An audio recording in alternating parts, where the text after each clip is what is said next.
Ever green సాంప్రదాయం latest designs క్వాలిటీలో compromise అయ్యే ఛాన్సే లేదు. అంబటి సిల్క్స్ విజయవాడ.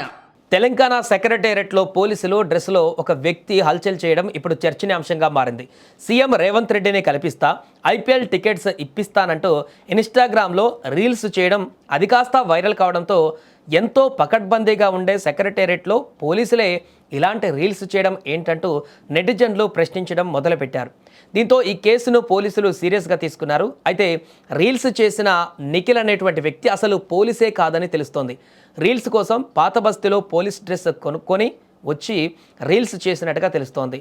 ఇదిలా ఉంటే ఏకంగా ముఖ్యమంత్రి సెక్యూరిటీ విధుల్లో ఉన్నాననేటువంటి విషయాన్ని వాడుకుంటూ చరణ్ యాదవ్ వీడియోలు చేయడం దుమారం రేపుతోంది.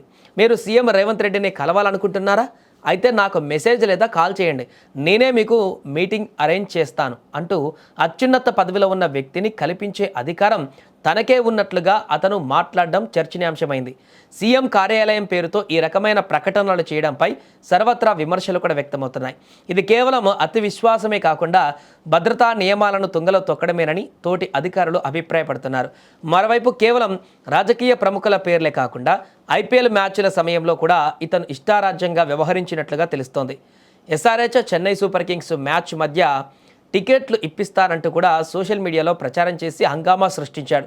అంతేకాకుండా పోలీసు యూనిఫామ్లో ఉండి కూడా అసభ్యకరమైనటువంటి పదజాలాన్ని వాడుతూ వీడియోలు చేయడం పైన పోలీసులు సీరియస్ అవుతున్నారు. మరోపక్క రీల్స్ చేసిన నిఖిల్ పైన ఏపీలో పలు పోలీస్ స్టేషన్లో చీటింగ్ కేసు నమోదైనట్టుగా తెలుస్తోంది. హాయ్, అందరికి నమస్తే. నేను రేవంత్ రెడ్డి సెక్యూరిటీ ఏరియా అంటే నా ఆఫీస్ దగ్గర ఉన్నా. ఎవరన్నా రేవంత్ రెడ్డిని కలవాలంటే నాకు మెసేజ్ చేయండి, లైక్ చేయండి, ఇంకొకరికి షేర్ చేయండి.